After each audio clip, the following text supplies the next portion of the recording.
29 сентября. Погода в районе 30 градусов.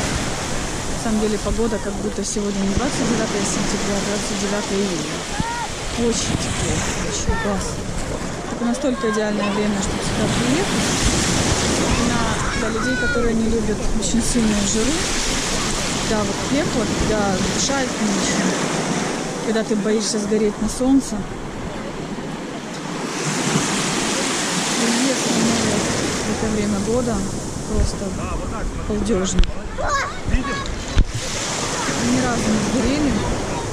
Мажемся особо кремами, чтобы там каждые 15 минут ощущать себя. Классное время.